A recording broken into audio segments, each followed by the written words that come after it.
भारत का चंद्रयान-3 मिशन चांद के गुरुत्वीय क्षेत्र में एंट्री ले चुका है।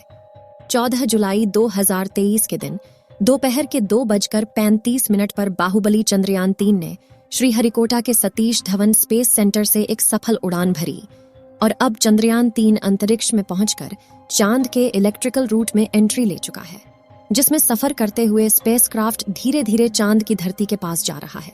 लेकिन अब इसका आगे का सफर इतना आसान नहीं होने वाला और इस सफर में सबसे मुश्किल है इसका आखिरी पड़ाव, जिसमें यह 23 अगस्त के दिन चांद के दक्षिणी ध्रुव पर सॉफ्ट लैंडिंग करने की कोशिश करेगा। और इसी प्रयास में साल 2019 में चंद्रयान-2 का मिशन असफल हुआ था। तो अब सवाल आता है कि आखिर क्यों चांद पर जाना इतना भयानक है, और नासा के वैज्ञानिकों ने चांद पर ऐसा क्या देखा कि 70 दशक में चांद पर जीत हासिल करने वाले नासा ने अचानक से अपने सारे मून मिशन बंद कर दिए। इस वीडियो में हम चांद से जुड़ी इन्हीं रहस्यमयी बातों से पर्दा उठाएंगे, साथ ही आपको चंद्रयान-3 के बारे में भी कुछ नया और अनोखा बताएंगे, तो वीडियो को पूरा देखिएगा। दोस्तों, पृथ्वी से चंद्रमा की पूरी तरह से गोलाई दिखाई देती है। वास्तव में चांद भी पृथ्वी की तरह अंडाकार है। चांद की सतह पर बेहद स्थिर और हल्का वायुमंडल मौजूद है। यह तो आप जानते ही होंगे कि साल 2009 में चंद्रयान-1 मिशन ने चांद पर पानी की खोज की थी। लेकिन आपको बता दें कि चांद की सतह पर पानी लिक्विड फॉर्म में मौजूद नहीं है, बल्कि बड़े बड़े गड्ढों में बेहद ठंडे पत्थरों और बर्फ के रूप में मौजूद है। साथियों, चांद से जुड़ी ये रहस्यमयी बात यह भी है कि स्विट्जरलैंड की यूनिवर्सिटी ओनफ बीसेल ने अपने अध्ययन में यह बात खोज निकाली थी कि चंद्रमा पृथ्वी पर रहने वाले लोगों की नींद पर भी असर डालता है।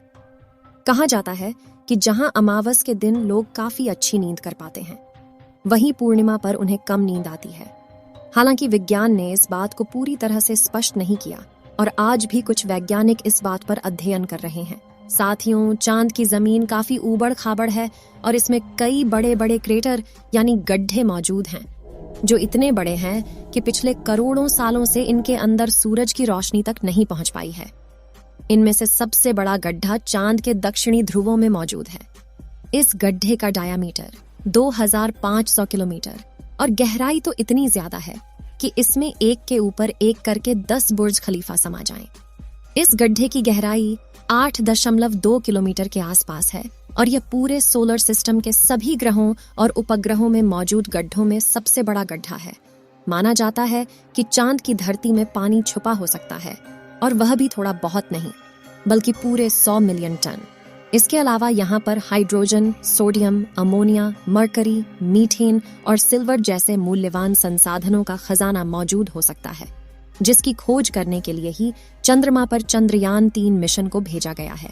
साथियों, साल 1959 में रशिया के स्पेसक्राफ्ट ने पहली बार चांद पर लैंडिंग की थी, जिसके बाद अमेरिका ने भी कई मून मिशन किए और 20 जुलाई 1969 को नासा के अपोलो मिशन के दौरान एस्ट्रोनॉट नील आर्मस्ट्रॉन्ग और बज एल्ड्रिन ने चांद पर पहली बार कदम रखा था।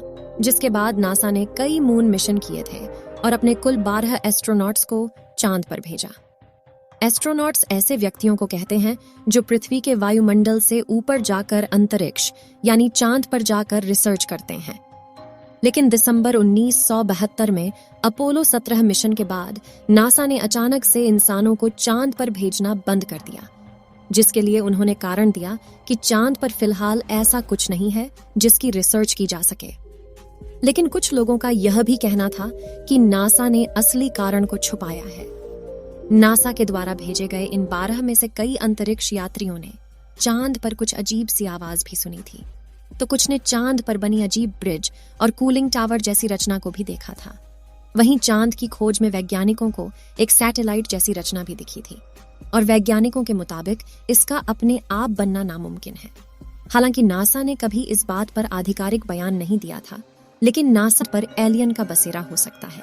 फिलहाल यहाँ सबसे ज्यादा गौर करने वाली बात यह है कि ये सभी मिशन चांद के उत्तरी ध्रुव पर किए गए थे, जहां पर लैंडिंग करना चांद के दक्षिणी ध्रुव के मुकाबले काफी ज्यादा आसान माना जाता है। लेकिन साल 2019 में भारत के चंद्रयान-2 ने चांद के दक्षिणी ध्रुव पर सॉफ्ट लैंडिंग करने की कोशिश की थी और अपने इस प्रयास में चंद्रयान-2 का लैंडर विक्रम बुरी तरह से असफल हुआ था।